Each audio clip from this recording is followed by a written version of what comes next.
Then they say evolution and natural selection go together. This one says natural selection causes evolution. That's a lie. Natural selection selects. It doesn't create anything. Natural selection is not a creative force, okay? Natural selection may be a stabilizing force, but it is not a creative force. Anybody with half a brain can figure that out. Natural selection cannot create any properties. It can only select. This textbook says, evolution by natural selection had occurred in just 1 year. Oh, they're lying. It says natural selection can lead to evolution. That's a lie.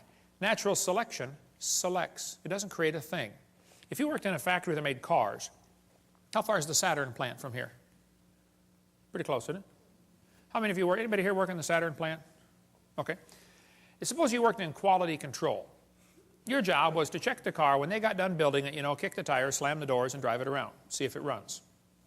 If you caught every single mistake, they don't, by the way, but if you did, okay, how long would it take that quality control process to change the car to an airplane?